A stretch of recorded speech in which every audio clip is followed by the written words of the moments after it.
Hi guys, welcome back to the channel. Today I've got two replays in the Chinese tier 10 tech tree medium tank, the 121. Now if you do like the video, as always, don't forget to like and subscribe down below, as it really does help out the channel. And yes, the 121. It is the tier 10 for the Chinese medium branch, and it's a tank that I do enjoy because it hits quite hard with 440 alpha. It's got pretty nice DPM, which means it hits pretty consistently. The armor on the turret's pretty good, but the hull armor can be a bit well, no, I say a bit suspect. It can be suspect. It can actually side scrape, which can be quite useful to use, like most of the Soviet-esque vehicles, right?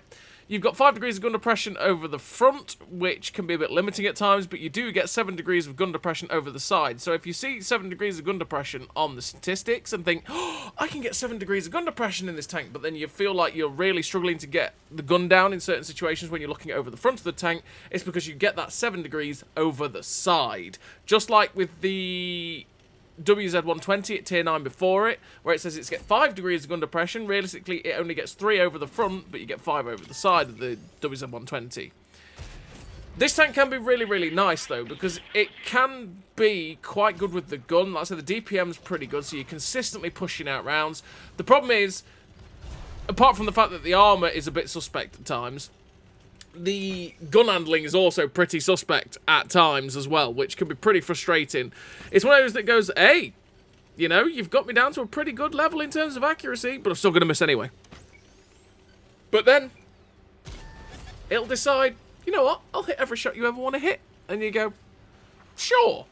So if you can put yourself in a very good little farmy location, a position like this, although we are struggling with the awkwardness of the gun depression to get shots, you will be able to push out damage pretty quickly. That's because you do have a 3.7, nearly 3.8k DPM, which is pretty damn good DPM for a tier 10 medium tank. 7-second reload, which obviously if you boost with food gets even better than that. And then you can farm away. You've got 0.28 accuracy at 100 meters with the build that I run, which is pretty accurate. You've got 1.57 accuracy during movement and 0.89 accuracy during rotation with the build that I run, which is pretty good. It means that the aim circle doesn't bloom out all that much, meaning that you don't feel the 2.3 second aim time you have on this tank all that much.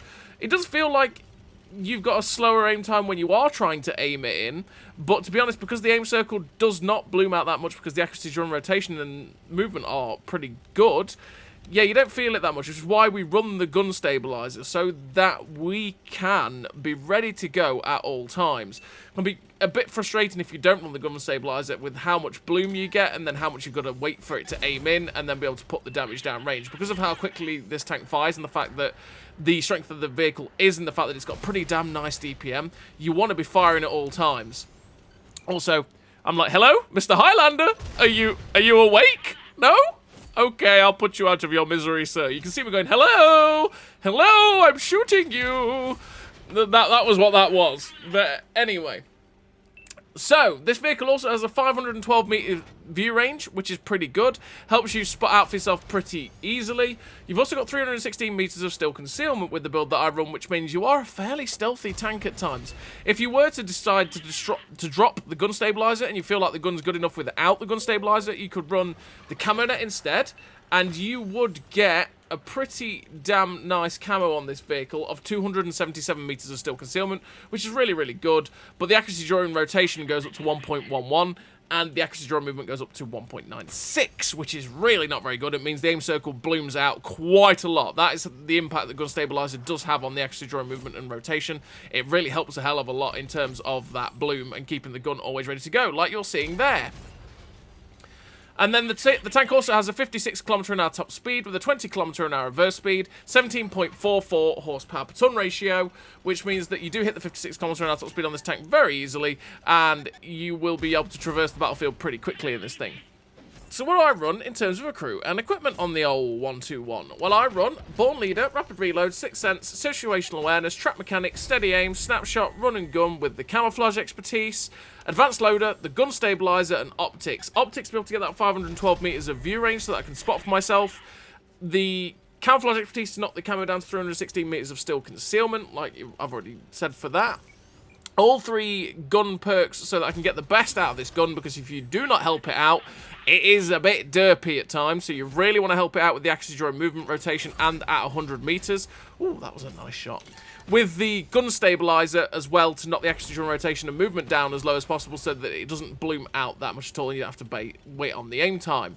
The advanced loader as well to make the best out of the DPM on this vehicle. Like I say, there's plenty of ways to set up the vehicle. If you feel like the gun handling is good enough without the gun stabilizer, you could drop that, run the camo net, and by running the camo net, you'll get fantastic camo and you'll be able to stay unspotted in a lot of very good situations for you, which means you'll be able to use your DPM from sort of static locations using bushes pretty easily and get lots of damage out very quickly, which is what this tank can do. If you let this tank get into a farmer's position and farm away, oh yeah, it's going to have a great time because it can really farm for its dear life at times, this tank can. So we finished with the first game with the 3 kills, 5.6k damage, 3.7k assistance, the first class, the high caliber, sniper medal with that 1525 base XP. A really nice game there for the 121 on El Alamein, showing off what it was capable of, showing off how it can be pretty awkward in certain situations as well. You saw a lot in that game trying to fight the gun depression to get this gun on target and fire away.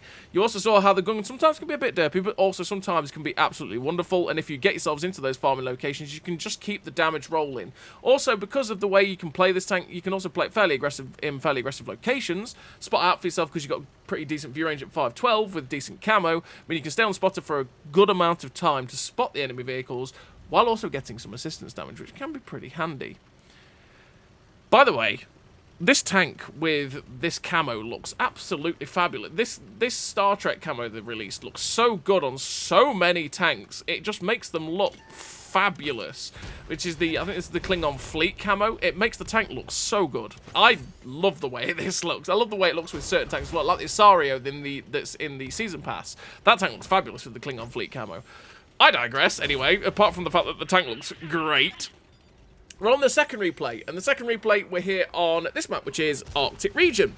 And on Arctic Region, we're going to end up playing a bit frustrated. I think I'd had a bit of a bad run of games playing up to this point, so I was a bit frustrated when I was playing, and ended up meaning that you do some tilt plays, which means you lose a lot of hit points very easily because you play like a moron. And you start blaming everything. You saw me shoot at the Batchat 12T, for example. We had a very, very short shot, really. A very slim shot to hit that Batchat 12T. We were never realistically going to hit that guy. And we wiggled the gun because it was like, oh, come on, RNG, you know. And, well, we missed. We were never hitting it, realistically. You watch it back and you go, yeah, your likelihood was like a 90-10 chance to actually miss there. Like, yeah, you know. We're up to 1,302 damage, 986 assistance. We've still got most of our hit points. We're going to poke out, see if we can get some shots towards this E50M.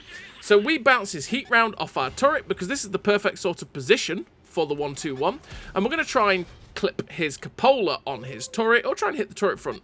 I mean, the turret front buff to the E50M was not much for it, realistically, because it means that it just means I'm not a guaranteed pen on it, because I could hit a weird spot to ricochet, but at the same time, it's still weak and I can still pen it.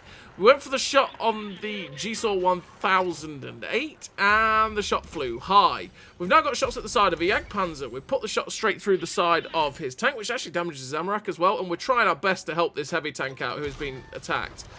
We pull the trigger there. Now, you can see my frustration at missing that. We pulled the trigger a second too late. That was nothing to do with RNG or with bad shots. That was just we pulled the trigger. We basically preempted our reload, pulled the trigger and went, oh, it's not fired. Oh, yeah, that's because I'm not reloading it, and we missed. Which was bad shot, bad aim, realistically. We should have waited an extra second, and we would be able to get that Jagdpanzer 100, but there we go. We put a shot through the E50M's turret front as well. And we're up to 2.6k damage and 986 assistance. And this game is going very badly. It's 13-9 currently, which means we are losing. Just looking for shots at this T-34 Black. But the E50 goes, yes, here, have my drive wheel. So we put a shot through his drive wheel. He snapped a shot into us as he came around as well. The T-34 Black does the same. And I'm sitting there going, how did these guys pen me so easily there? The E50 just went, lol, snap, hit. And then the T-34 Black basically did the same. which is probably because they could just about see my side while I was trying to use my 7 degrees of gun depression. You can see the way I was actually trying to go round to get shots at these guys. I wasn't going front round first. I was going side round so that I'd get the full, the full strength of my 7 degrees. We also managed to get a shot into the E50M as he was running away, which is pretty good.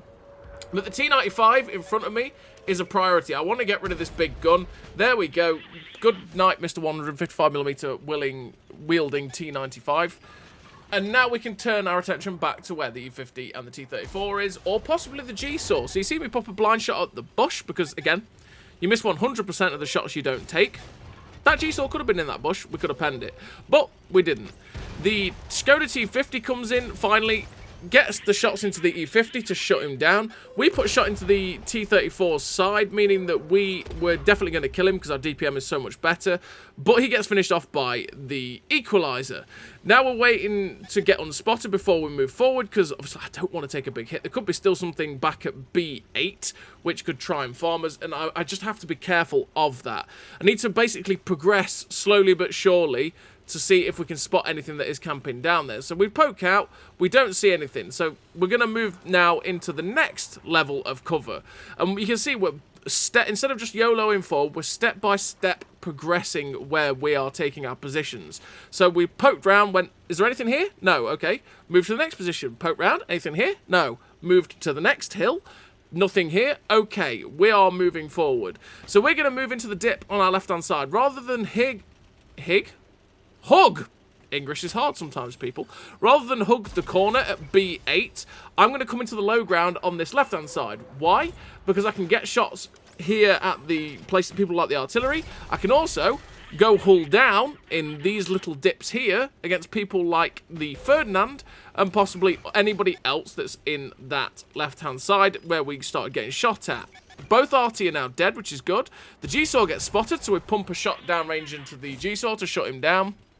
And that's the whole reason I've come here, is because I stay safe from the guys that are down the zero line, but I also stay safe from the people like the Ferdinand, who could also just barrel round the corner and keep pumping shots into me, so we can avoid that. The problem is, this position is a little bit awkward for a tank like the 121, because if you have 8 degrees of gun depression flat over the front, side, rear, it's going to be fine. But 7 degrees just over the side only is a little bit awkward, because some of the ridges tend to be a little bit easier for some of the more gun depression-y tanks. But we're, making it work. The Object 430U has gone in and killed the Turan. The Ferdinand went after the 430U, who was face-hugging him and would have been able to block the hit from the Ferdinand. But sadly, he peeled back from the Ferdinand, which meant the Ferdinand went, oh, 1-2-1, and shot us in the side. But we managed to get a shot into him before he got finished off. And now we're looking to progress on. And this game really went downhill for the enemy team very, very quickly. Because at one point, it was 9-13. And we've still got 9. And there's only 4 of their tanks left. E5, pretty much full health spotted. The 430U YOLOs into him and rams him, which is not the best idea. But it is what it is. He's distracting him, which is good for us, because that means we can poke over this ridgeline, stay hull down. He cannot see us other than our turret, and keep pumping shots into the E5's cupola, because naturally we only have heat rounds left because we've fired that much so far in this game. The tank has very nice penetration, to be fair, the 121. Because on the heat rounds, you've got 340 heat pen, which means you're going to butcher everything. I mean, 258 penetration on the standard AP rounds is also pretty nice. One thing to note as well that I didn't mention is the fact that your AP and your heat velocity is all 3 shells on this round, on this tank, I should say, has 1,000 meters a second shell velocity. All 3 rounds, which means that you don't lose any shell velocity depending on the round you put in, and doesn't mean you have to give any more leads depending on which shell. 1,000 meters a second shell velocity is also fairly average for a medium. Well, that is an average shell velocity for any vehicle in this game. So it's not too bad. It's also not too good in terms of the shell velocity. So we're up to 2.5k assistance with that 7k damage. There's 3 tanks left, and we know where all 3 of them are. And I'm being as cautious as possible because I've got 19 hit points. They're just going to kill me if I go in. So I'm waiting for what is rest of my team to go in, distract them so I can start putting shots in. We get spotted as we come in, but again, these guys are distracted. We put a shot into the Tiger 2 to get rid of him, getting a gun out of the game.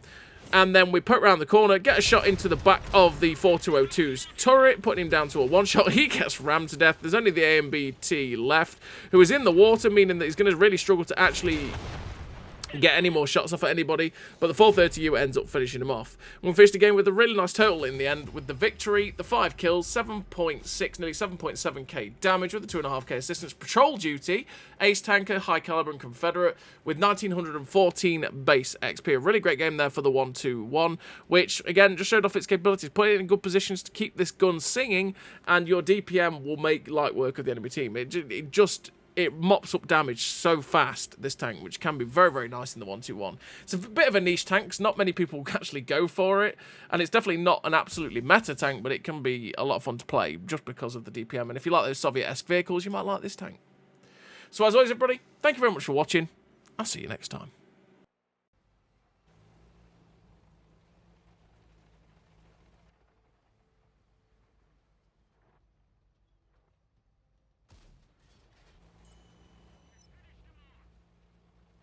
A great success.